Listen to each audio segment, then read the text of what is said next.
Praise the Lord. இன்னைக்கான வார்த்தையை பார்க்கறதுக்கு முன்னாடி உங்களோட குடும்பத்துக்கு நீங்கள் தான் குடும்ப தலைவனா? அப்போ இன்னைக்கு உங்களுக்கு ஒரு இம்பார்ட்டண்ட் நியூஸ். உங்களோட பிள்ளைங்க கிட்ட நல்ல குணம் வரணும்னு எக்ஸ்பெக்ட் பண்ணுறீங்களா?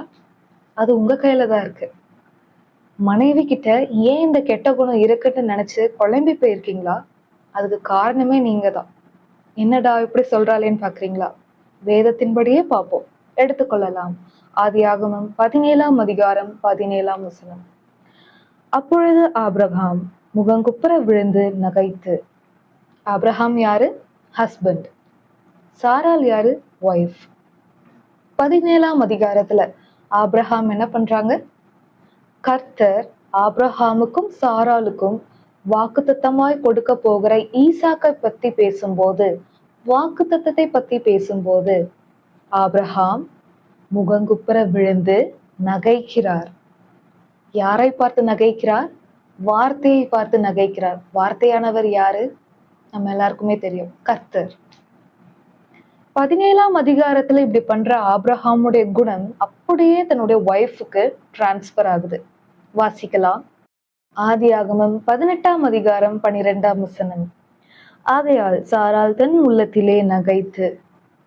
சாராள் எதை பார்த்து நகைக்கிறாங்க? தன்னை நோக்கி வருகின்ற வாக்குத்தத்தத்தை பார்த்து.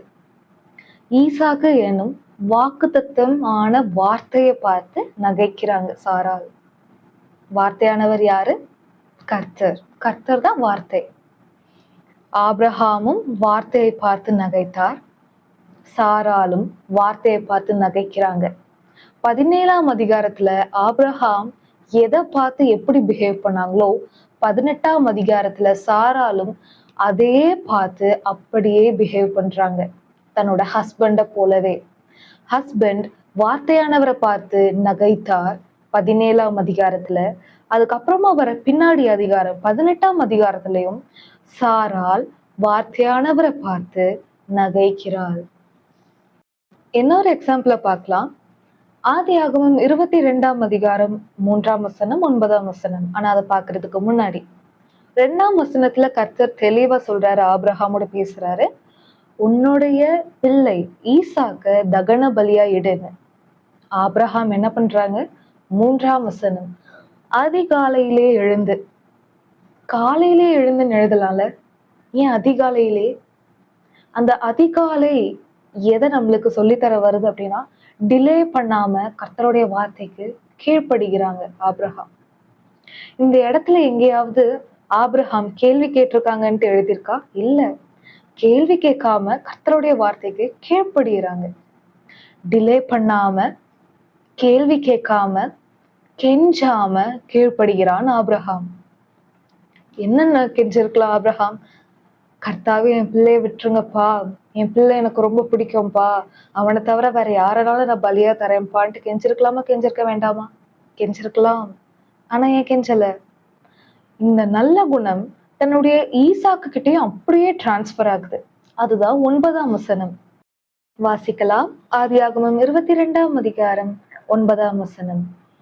தேவன் அவனுக்கு சொல்லியிருந்த இடத்துக்கு வந்தார்கள். அங்கே ஆபிரகாம் ஒரு பலிபீடத்தை உண்டாக்கி கட்டைகளை அடுக்கி தன் குமாரனாகிய ஈசாக்கை கட்டி அந்த பலிபீடத்தில் அடுக்கிய கட்டைகளின் மேல் அவனை கிடத்தினான்.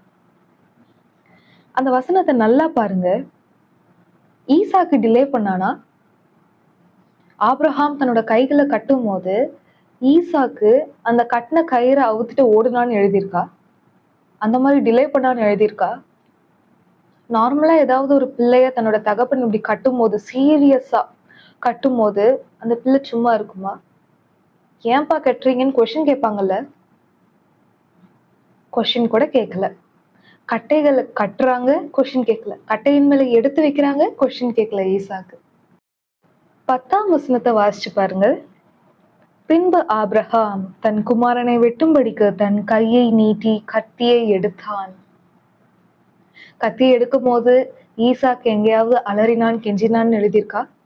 அப்பா என்னை விட்டுருங்கப்பா, என் உயிர் தான் எனக்கு முக்கியம், என்னை விட்டுருங்கப்பான்ட்டு எங்கேயாவது கெஞ்சிறதை நீங்க பாத்தீங்களா? அப்படி எழுதியிருக்கா? எழுதல. ஆபிரகாம் 3ஆம் வசனத்துல எதெல்லாம் தன்னுடைய தகப்பன் இடத்துல செய்தானோ, கர்த்தரை தான் நீங்க தகப்பனை இங்க வைக்கணும். தகப்பனிடத்துல எப்படியெல்லாம் ஆபிரகாம் நடந்து கொண்டானோ அதே போல ஈசாக்கு தன் தகப்பனாகிய ஆபிரகாமிடம் நடந்து கொண்டான். ஆபிரகாம் பாருங்க, டிலே பண்ணாம அதிகாலையிலே எழுந்தான்.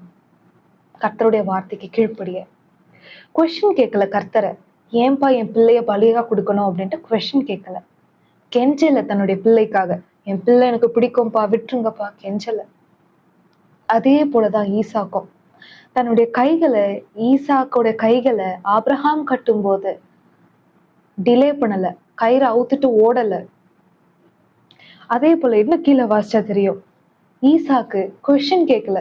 கைய கட்டும் போதும், தன்னை கட்டின கையில தன்னை அப்படியே எடுத்து கட்டையில வைக்கும் போதும் ஆபிரகாம பார்த்து, தன்னுடைய தகப்பனை பார்த்து கொஸ்டின் கேட்கல. ஏன்பா என்ன கட்டுறீங்க, ஏன்பா என்ன கட்டையில நீங்க கடத்தி வைக்கிறீங்க, நான் தான் பலியாப்பா, கொஸ்டினே கேட்கல. என்ன கீழே வாசிச்சு பாருங்க, கெஞ்ச கூட இல்லை. கத்தியை எடுக்கும் போது கெஞ்ச கூட இல்லை, என்னை விட்டுருங்கப்பா, என் உயிரை விட்டுருங்கப்பா, அப்படி கெஞ்ச கூட இல்லை. எப்பயுமே பைபிள் ரீட் பண்ணும்போது ஒரு அதிகாரம் முன்னாடி இருக்குன்னா பின்னாடி இருக்கிற அதிகாரத்தையும் கம்பேர் பண்ணி வாசிக்கணும். அதுல இருக்கிற ஆழம் நல்லாவே கிளியரா புரியும். 17ஆம் அதிகாரத்துல ஹஸ்பண்ட் எப்படி இருக்காரு, தன்னை நோக்கி வருகிற வார்த்தையானவரை பார்த்து நகைக்கிறார். 18ஆம் அதிகாரத்துல தன்னோட வைஃபும் அதே போல எதை பார்த்து ஆபிரகாம் நகைத்தாரோ அதே பார்த்து தன்னோட வைஃபும் வார்த்தையானவரை பார்த்து, தன்னை நோக்கி வருகிற வார்த்தையானவரை பார்த்து நகைக்கிறார். 22ஆம் அதிகாரம் 3ஆம் வசனத்துல ஆபிரகாம் கர்த்தரிடத்தில் டிலே பண்ணாம கீழ்ப்படிந்தார், கொஸ்டின் கேட்காம கீழ்ப்படிந்தார், கெஞ்சாமல் கீழ்ப்படிந்தார். அதே போல அதே அதிகாரத்துல 9ஆம் வசனத்துல ஈசாக்கும் தன்னுடைய தகப்பன் இடத்தில் டிலே பண்ணாமல் கீழ்ப்படிந்தான், கயிறை அவுத்துட்டு ஓடல. கட்டி இருக்காங்க, கயிறை கட்டும் போது கொஸ்டின் கேட்கல, கட்டையில எடுத்து தூக்கி வைக்கும் போது கொஸ்டின் கேட்கல, நான் தான் பலியாப்பான்னு கொஸ்டின் கேட்கல, கொஸ்டின் கேட்காமல் கீழ்ப்படிக்கிறான். கத்தியை ஓங்கும் போது, ஆபிரகாம் கத்தியை ஓங்கும் போது கெஞ்சல, தன்னுடைய உயிருக்காக கெஞ்சல, கெஞ்சாம கீழ்ப்படுகிறான், கொஸ்டின் கேட்காம கீழ்ப்படுகிறான், டிலே பண்ணாம கீழ்ப்படுகிறான். இந்த 3 நல்ல குணமும் யார் மூலியமா வந்தது? தன்னுடைய தகப்பன் மூலியமா வந்தது. ஒய்ஃப்க்கு அந்த கெட்ட குணம் யார் மூலியமா வந்தது? ஹஸ்பண்ட் மூலியமா வந்தது. இன்னைக்கு ஹஸ்பண்டா இருக்கலாம், நீங்க ஒரு அப்பாவா இருக்கலாம்.